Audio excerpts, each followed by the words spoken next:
अरे दोस्तों, screen crush में आपका फिर से स्वागत है। अब ये फिल्म शायद पहली बार होगी जब आपने सच में बैकरूम्स के बारे में सुना होगा, या शायद आपने सोचा था ऐसा कुछ होता है। लेकिन अगर आप 2010 की शुरुआत में इंटरनेट पे थे, तो आपने पक्का ये दीवारें देखी होंगी, खासकर ये वाली तस्वीर। तो हम यहाँ क्या करने वाले हैं? हम इस फिल्म को खोल के समझाएंगे और एंडिंग का मतलब बताएंगे। पर उससे पहले मैं आपको बैक रूम्स का थोड़ा इतिहास बताना चाहता हूँ। ये बैक रूम है और ये भी। असल में बैक रूम्स एक मेन जगह है, कमरों का एक कभी ना खत्म होने वाला डायमेंशन है जहाँ आप असलियत से कटके या गड़बड़ करके पहुँच जाते हो। मैं समझाता हूँ। बैक रूम्स की शहरी कहानी या डरावनी कहानी 2019 में 4chan पे शुरू हुई थी, जब किसी ने इस तस्वीर को अटैच करके 4chan के अजीबोगरीब बोर्ड पे एक थ्रेड चालू किया था।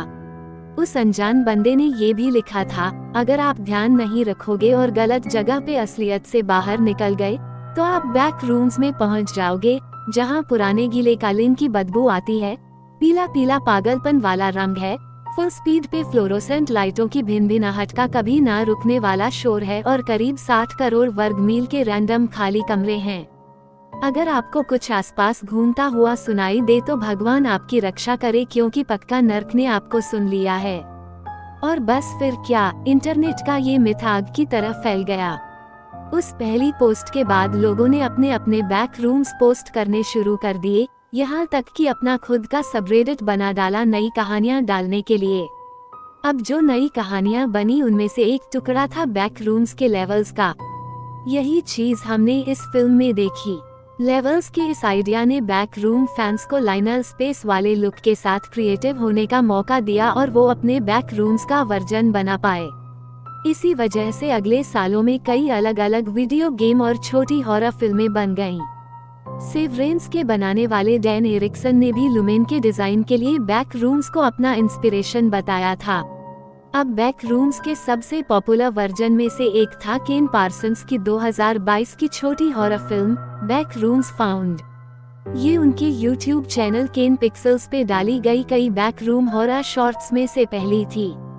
वेब सीरीज ने बैक रूम फैंस के बीच इतना नाम कमा लिया कि फरवरी 2023 में डेडलाइन ने बताया कि A24 ने इस सीरीज को फुल लेंथ हॉरर फिल्म बनाने के लिए उठा लिया है। ऐसा कहा जाए तो इंटरनेट पे अलग अलग कम्युनिटी से बहुत सारी बैक रूम की कहानियां हैं, पर इस एनालिसिस के लिए हम ज्यादातर YouTube सीरीज वाली कहानी पे फोकस करेंगे, जिसे बैक रूम्स का मेन कैनन माना जाता है। केन पार्सन्स का इस पे एक तरह का कंट्रोल है, पर ये बहुत खुला सोर्स है, इसलिए ऑफिशियल तोप जैसा कुछ नहीं है। तो इस बैक रूम मूवी में जाते वक्त आपको समझने के लिए छोटी फिल्में देखने की जरूरत नहीं है, पर अगर आप इस दुनिया में दिलचस्पी रखते हो तो मैं उन्हें चेक करने की सलाह जरूर दूंगा। इस यूनिवर्स के कुछ पहले से बने एलिमेंट्स हैं, जिन्हें पार्सन्स ने एक्सप्लोर किया था, जिन्हें हम इस एनालिसिस में शामिल करने वाले हैं, जैसे एसिंक ऑर्गेनाइजेशन। ये वही खतरनाक सूट पहने लोग थे, रिसर्च का बेस जिसे हम फिल्म की शुरुआत में और एंड में देखते हैं जब मैरी मिल जाती है। अब बैक रूम सीरीज में, जैसा फिल्म ने फिल्म में बताया है, एसिंक ने एक MRI कंपनी के तौर पे शुरू किया था। पर अप्रैल 1988 में इस फिल्म के शुरू होने से 2 साल पहले एसिंक ने बैक रूम्स में एक दरवाजा खोलने का एक्सपेरिमेंट शुरू किया। बैक रूम्स के इन दरवाजों को लोरोक्सिमिटी मैग्नेटिक डिस्टॉर्शन सिस्टम या थ्रेशोल्ड कहते हैं। ब्रह्मांड से कनेक्ट होने के लिए इन्हें जीरो एरिया की जरूरत होती है। ये जीरो एरिया वो जगहें हैं जो असली दुनिया से जुड़ती हैं, जैसे कैप्टन क्लार्क के ओटोमन साम्राज्य के नीचे वाला टैप आउट दरवाजा। अब 6 टेस्ट के बाद एसिंक आखिरकार बैक रूम्स का दरवाजा खोलने में कामयाब हो गया, जिससे 1989 का लोमा प्रीटा भूकंप आया।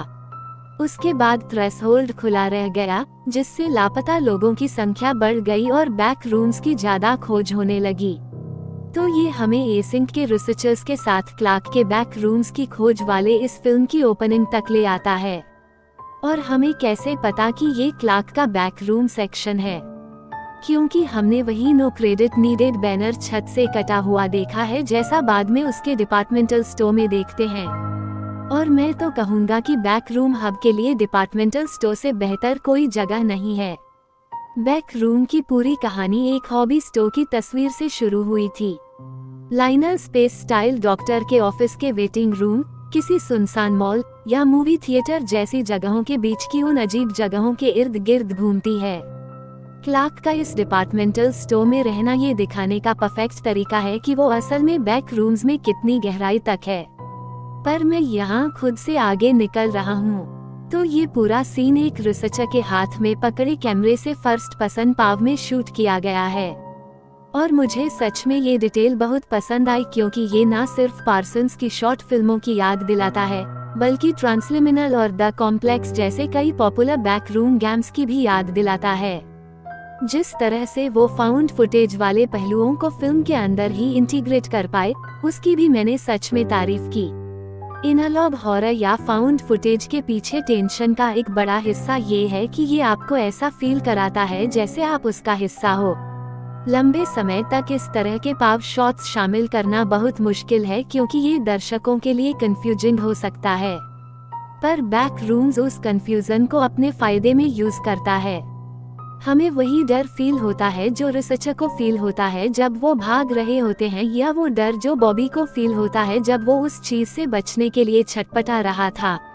मैंने ये भी सोचा कि ये एक अच्छा पॉइंट था कि ये फिल्म वैज्ञानिकों द्वारा किसी को मिले फुटेज पे पर्दे के पीछे के कमरों का पता लगाने के साथ शुरू होती है, ठीक वैसे ही जैसे हम दर्शकों को इन फाउंड फुटेज टैपों को देखने के जरिए पार्सन्स द्वारा बैक रूम्स से इंट्रोड्यूस कराया गया था। अब ये एसिंक रिसर्चर बहुत जल्दी उस चीज द्वारा ढूंढ लिया जाता है। अब पहले तो मैंने सोचा था कि ये बैक रूम सीरीज वाला लाइफ फॉर्म है। हमने पार्सन्स की कई शॉर्ट फिल्मों में इस ह्यूमन जैसे लाइफ फॉर्म को देखा है, और ऐसा लगता है जैसे ये इस कभी ना खत्म होने वाली भूल भुलैया के आसपास ही भटक रहा है। पर अब ये जानते हुए कि हम क्लार्क के बैक रूम में हैं, जैसा बैनर से पता चलता है, मुझे लगता है कि ये सच में कैप्टन क्लार्क है जो रिसर्चर पे हमला करता है। पर हम एक सेकंड में उस पे वापस आएंगे। तो हमने मैरी को ये देखने के लिए स्ट्रगल करते देखा कि उसके बचपन के घर को बुलडोजर से तोड़ दिया गया है। मैरी इस फिल्म का अहम हिस्सा है। वो न सिर्फ क्लार्क की थेरेपिस्ट के तौर पे काम कर रही है, एक ऐसी इंसान जिस पे वो भरोसा कर सकता है और अपने सबसे गहरे राज बता सकता है, बल्कि वो ऐसी इंसान है जिसने खुद अपनी जर्नी तय की है। जैसा हमने उस फ्लैशबैक में देखा था, मैरी लगभग सचमुच अपने बैक रूम से भाग चुकी है। उसके पास उस पुराने घर का इकलौता बचा हुआ टुकड़ा पत्थर वाला हाथ का निशान था, जिसे वो बाद में एक बार फिर बैक रूम से भागने के लिए यूज करती है। और वो आखिरी लड़ाई उनके अपने पर्सनल मेंटल स्ट्रगल का सचमुच का मतलब है। फुटपाथ पे वो हाथ याददाश्त के फिजिकल रूप को भी पूरी तरह से दिखाता है और समय के साथ उसे कैसे बिगाड़ा जा सकता है। हम उस सीमेंट की छाप में असली इंसानी हाथ नहीं देख रहे हैं, पर फिर भी एक फिलोसॉफिकल तरीके से हम समझते हैं कि अरे वो इस हाथ को रिप्रेजेंट करता है। और यही हम बैक रूम्स में बहुत देखते हैं। ये असली चीजें नहीं हैं, बल्कि चीजों का रिप्रेजेंटेशन है। अब जब मैरी और क्लार्क का शुरुआती सेशन होता है, तो उन्होंने बताया कि कैसे लोग बचपन में जो गलत बिहेवियर सीखते हैं, वो उन्हें अपने डेली लाइफ में अटका हुआ फील कराते हैं। और शायद यही वजह है जिसके कारण क्लार्क को ऐसा कदम उठाना पड़ रहा है। और क्लार्क के तौर पे अपने गलत बिहेवियर, अपने बैक रूम्स में फंसे किसी इंसान का इससे बेहतर कोई एग्जाम्पल नहीं है। जैसा मैंने पहले कहा था, वो सचमुच अपने बैक रूम्स के ऊपर रहता है। वो अपने सारे अंधेरे विचारों और धुंधली यादों का पड़ोसी है, इतना कि आखिरकार वो इसे अपने ऊपर हावी होने देता है। ये फिल्म इस बात पे जोर देती है कि कैसे बैक रूम्स हमारे अवचेतन में जड़े हुए हैं, वो हमारे अपने ट्रॉमा के कितने रिप्रेजेंटेटिव हैं, और कंट्रोल ना करने पे दूसरों को उसी खराब लूप में खींचना कितना आसान है। बॉबी और कैट दोनों इसके एग्जाम्पल हैं। शुरुआती थेरेपी सेशन के दौरान क्लार्क कहता है कि वो अकेला नहीं है, उसके पास स्टाफ है, और हम देखते हैं कि क्लार्क इन दोनों पे कितना ज्यादा भरोसा करता है जो सिर्फ उसके लिए काम करने वाले लोग हैं। हम इसे तब देखते हैं जब वो जल्दबाजी में बैक रूम्स को एक्सप्लोर करने के लिए उनकी मदद मांगता है, और वो उन्हें कई स्टॉप साइन के पार ले जाता है और उन्हें उनके खुद के विनाश की तरफ ले जाने से पहले खोखला भरोसा देता है, तुमने अभी भी हमें नहीं बताया कि हम यहाँ क्या कर रहे हैं यार। मैंने तुम्हें रिसर्च के बारे में बताया था। कैट और बॉबी दोनों की मौत इतनी जल्दी हो गई क्योंकि वो क्लार्क की लापरवाही के शिकार बन गए। बैक रूम्स आखिरकार जिम्मेदारी के बारे में है और कैसे वो चीजें जो उन गहरी यादों को ना मानने की वजह से हमारे अंदर पनपती हैं, वो हमारे खुद के जीवन के साथ साथ उन लोगों के जीवन पे भी कब्जा कर सकती हैं जो हमारे बहुत करीब हैं। अब जैसा हम फिल्म के एंड में देखते हैं, क्लार्क को जिम्मेदारी लेने में कोई दिलचस्पी नहीं है और यही वजह है कि वो मारा जाता है, या ऐसा हम सोचते हैं। हमने सच में कोई लाश नहीं देखी।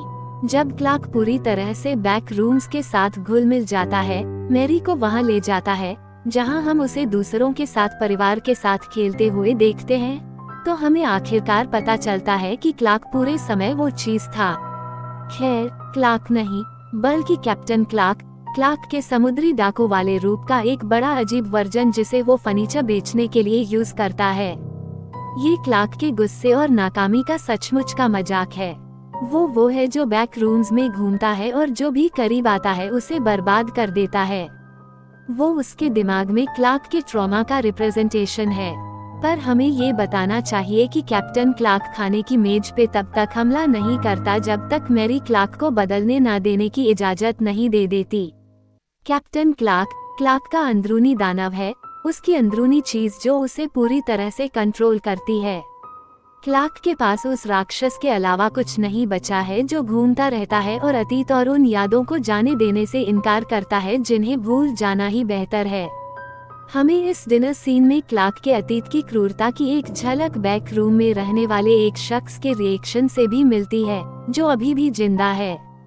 स्टिल लाइफ बैक रूम्स में हर चीज को दिया गया नाम है। जैसा पार्सन्स की short film back rooms number 3 में देखा गया है, और इस फिल्म में दाढ़ी वाला स्टिल लाइफ है, आर्चबाल्ड लीलैंड हकलाने वाला स्टिल लाइफ और लाल बालों वाला स्टिल लाइफ है। बैक रूम्स सब कुछ से और कुछ भी नहीं से बने हैं। ये हमारी अपनी यादों का एक दूसरे में घुलने का बेमेल मेल है। अब जैसा कहा गया है, मुझे लगता है कि ये मान लेना सेफ है कि लाल सिर वाला स्टिल लाइफ क्लार्क की एक्स वाइफ बाबरा का रिप्रेजेंटेटिव है जिसने उसे बाहर निकाल दिया था। एकमात्र दूसरी औरत होने के अलावा जिसे हमने बैक रूम्स में देखा था, इस स्टिल लाइफ में बाबरा जैसे लाल बाल हैं। और बाबरा का ये स्टिल लाइफ तब और पक्का हो जाता है जब क्लार्क स्टिल लाइफ को हटा देता है और मैरी पे बाल डाल देता है। अब जब कैप्टन क्लार्क चीज खाने की मेज के पास जाने लगती है तो लाल बालों वाला स्टिल लाइफ घबरा जाता है और कोने में भाग जाता है। और ये बिल्कुल सही समझ में आता है क्योंकि अगर चीज क्लार्क की सारी यादों और राजों और ट्रॉमा और गुस्से उर्फ क्लार्क की रातों को शराब पीने का अवतार है, तो ये समझ में आएगा कि क्लार्क की पत्नी की ये याद क्लार्क के गुस्से की उस याद से डरेगी। पर हमें याद रखना होगा कि ये क्लार्क की यादें हैं और उसके एक अनरिलायबल नैरेटर होने के कारण हो सकता है कि उसने मैरी को कभी भी ये एहसास नहीं होने दिया कि वो कितना क्रूर हो सकता है। वो अब तक है। क्लार्क ने माना कि वो बदलना नहीं चाहता और वो बैक रूम्स में ज्यादा सेफ फील करता है। वो बदलाव ना करके ज्यादा सेफ फील करता है। वो चोट मानना नहीं चाहता जो उसने दूसरों को पहुंचाई है। इसलिए वो अपनी यादों में और भी आगे जाना और भी पीछे लौटना सेफ फील करता है, भले ही ये सारी यादें धीरे धीरे खत्म हो रही हों। तो ये पूरा डिनर सीन सचमुच बहुत अच्छा बनाया गया था। अगर आप हॉरर फैन हैं, तो आप जानते हैं कि जब वो खाने की मेज पे बैठते हैं तो गंदगी होने वाली होती है। और यार, क्या इन दोनों एक्टर्स ने सचमुच कुछ कर दिखाया। तो क्लार्क और मैरी वो उस रोल को दोहराना शुरू करते हैं जो उन्होंने पहले थेरेपी सेशन के दौरान किया था, जिसमें क्लार्क ने उस रात को याद किया था जब उसे बाहर निकाला गया था और मैरी उसकी पत्नी बाबरा के तौर पे एक्ट कर रही थी। इस पहले रोल में क्लार्क अपना आपा खोने के लिए माफी मांगता है, पर मैरी ने उसे तुरंत भरोसा दिलाया कि ये ठीक है। पर फिल्म के एंड में इस वर्जन में इसे पूरी तरह से पलट दिया गया है, जहां अब हम देख रहे हैं कि मैरी बिना किसी गलती के उसे चबा रही है। वो क्लार्क को सच्चाई दिखाने की कोशिश करती है और बताती है कि कैसे वो अपने जीवन में पीड़ित नहीं है जबकि सच में वो शख्स है जो एक्टिवली उसके जीवन को बदतर बना रहा है। उसने उसे बैक रूम्स से भागने की पूरी कोशिश की, पर वो उसे और दूसरों को अपने साथ और भी अंदर खींचता रहा। फिर बैक रूम्स उसके अपने ट्रॉमा और गुस्से का रिप्रेजेंटेशन है जिससे वो खुद को बाहर नहीं निकाल पा रहा है। अब बैक रूम्स से मैरी के भव्य एस्केप के दौरान मुझे ये डिटेल पसंद आई कि भले ही ये उसी लाइनर स्पेस वाले लुक में रहता है, ये साफ है कि मैरी जिन कमरों से गुजरती है वो क्लार्क के कमरों से अलग हैं। वो एक उपनगरीय मोहल्ले के बाहरी हिस्से से होकर गुजरती है, जैसे उसने बचपन में बाहर झांकने की कोशिश की थी। कमरों में ज्यादा मॉडर्न फर्नीचर, विंड चाइम्स, सोफे हैं, सब एक दूसरे के ऊपर रखे हुए हैं। ये क्लार्क की तुलना में मैरी के जीवन का ज्यादा संकेत है।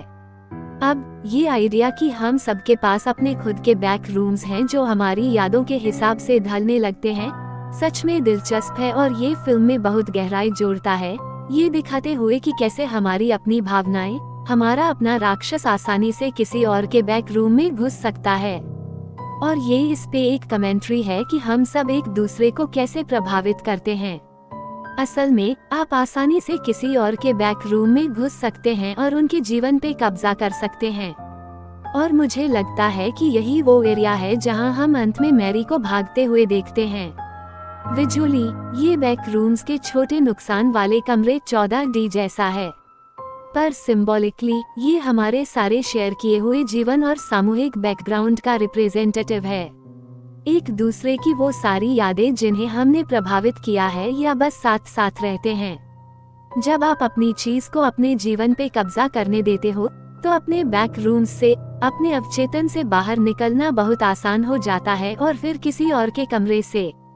और फिर यही वजह है कि मैरी क्लार्क के खिलाफ एक किरदार के तौर पे इतना अच्छा काम करती है। जब उसका बचपन सामने आता है तो हमें पता चलता है कि वो असल में बैक रूम्स में पली बड़ी थी। उसकी माँ के पास भी बैक रूम्स वाली चीज के जैसे ही साउंड क्यू थे। ये एक ऐसा किरदार है जो अपने ही बैक रूम्स से बच निकला है और उसने इसे टूटते और भूलते हुए देखा है। और वो अब एक दूसरे किरदार के खिलाफ आगे बढ़ने पे काम कर रही है जो हार मान रहा है। और ये सच में दुखद है। इकलौता वक्त जब सच में ऐसा लगा कि क्लार्क जिम्मेदारी लेने और बैक रूम्स छोड़ने के लिए तैयार था, वो आखिरी वक्त था जब बहुत देर हो चुकी थी। मैरी ने पहले ही तय कर लिया था कि वो क्लार्क के लिए कुछ नहीं कर सकती, तो अंत में वो खुद को चुनती है। और यार, उस लड़ाई का अंत बहुत सुकून देने वाला था। मैरी किसी दूसरे इंसान को उसे बैक रूम्स में खींचने नहीं दे रही थी और उसने अपने रास्ते पे कंट्रोल कर लिया। अपने दर्दनाक बचपन के उस आखिरी बचे हुए टुकड़े का इस्तेमाल करते हुए वो उस चीज और क्लार्क दोनों से आजाद हो जाती है, साथ ही अपनी माँ के उस बोझ से भी जो उसे पीछे खींच रहा था। ठीक है, तो अब उस एंड पे आते हैं। जब मैरी को रिसर्चर्स ने खतरनाक सूट पहने हुए ढूंढ लिया तो हमारी मुलाकात वैज्ञानिक फिल से होती है। वो एसिंक रिसर्च इंस्टीट्यूट के लिए काम करता है जिसका मैंने पहले जिक्र किया था। अब बैक रूम्स की अपनी चर्चा के दौरान फिल ने बताया है कि कैसे कंपनी ने बैक रूम्स की खोज पे स्विच करने से पहले MRI मशीनों पे काम करके शुरुआत की थी।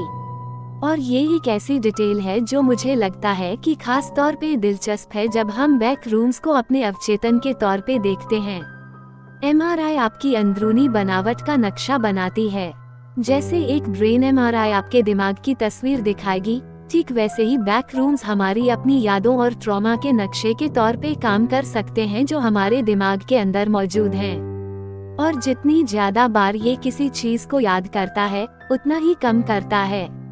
तो मैरी फिर पूछती है कि क्या वो उस फैसिलिटी को छोड़ने में सक्षम है जहां वो उसे लेके आए थे, जिस पे फिल कोई जवाब नहीं देता। फिर हमें अगले सीन में एक तरह का जवाब मिलता है जहां हम बैक रूम्स में अभी भी मैरी की लाइफ देखते हैं, जो हमें दिखाता है कि भले ही मैरी बैक रूम्स को छोड़ने में सक्षम हो, पर उसकी यादें कभी नहीं जाएंगी। हमें लगता है कि मैरी शायद भाग गई है, या कम से कम उसे हमेशा के लिए बैक रूम्स में छोड़ दिए जाने की संभावना नहीं है। पर बैक रूम्स की मस्ती के बारे में याद रखने वाली जरूरी बात ये है कि इसका मतलब निकालना हर किसी पे है। हर किसी के पास अपने पर्सनल बैक रूम्स होते हैं क्योंकि हर किसी के पास अपनी यूनिक पुरानी यादें होती हैं। इस फिल्म का इकलौता एंड जिसे केन पार्सन्स ने सच में शूट किया था वो था कि ये सब एक सपना जैसा एंड था। पर उसके अलावा थ्योरी दूर दूर तक है। मैरी वहाँ मर सकती थी, मैरी बच सकती थी, और मुझे लगता है कि ये सब कहानी की मिस्ट्री को और बढ़ा देता है। और ये इस फिल्म का एक और पहलू था जो हमें सच में पसंद आया। ये दर्शकों को इन किरदारों के बारे में अपने नतीजे पे पहुंचने की इजाजत देता है और फैक्ट के बाद फिल्म के बारे में मजेदार चर्चा करने देता है। हम इस फिल्म की शुरुआत दो लोगों पे करते हैं जिनके प्रति हमें तुरंत सहानुभूति रखनी चाहिए। एक औरत अपने बचपन के घर को टूटते हुए देख रही है और एक आदमी अपने लोकल बिजनेस पे बिल और गंदगी से डील कर रहा है। हम अंत तक क्लार्क को विलेन के तौर पे देखने के लिए मजबूर नहीं होते क्योंकि असल में वो विलेन नहीं है, वो सिर्फ एक लड़का है। वो किसी भी तरह से एक बढ़िया इंसान नहीं है, पर वो एक इंसान है। और सिर्फ जब वो मानता है कि वो बेहतर के लिए बदलना नहीं चाहता है, तभी वो सचमुच बैक रूम्स में घुल मिल जाता है। अब एक और चीज जो इस फिल्म ने की, वो ये साबित किया कि आपको एक डरावनी फिल्म या सच में कोई भी ऐसी फिल्म बनाने के लिए बड़े बजट और हॉलीवुड के टॉप डायरेक्टर की जरूरत नहीं है जिसका कुछ मतलब हो। इस फिल्म ने न सिर्फ बैक रूम की कहानी को बढ़ाया, बल्कि इसने हमें दो शानदार कैरेक्टर परफॉर्मेंस दी। ये इस फिल्म का हमारा मतलब था। इस वीडियो के राइटर ली माजियो को स्पेशल शाउट आउट। हमें बताओ कि आपने फिल्म के बारे में क्या सोचा और आपने इसके एंड के बारे में क्या सोचा। क्या हमसे कुछ गलत हुआ? क्या आप हमारे थ्योरी से सहमत हैं? क्या आप असहमत हैं? कमेंट्स में मजे करो, बस अच्छे बनो। अगर आप यहाँ नए हैं तो सब्सक्राइब करना पक्का करें, घंटी दबाओ ताकि जब भी हम स्क्रीन क्रश के लिए कोई नया वीडियो अपलोड करें तो आपको नोटिफाई किया जा सके।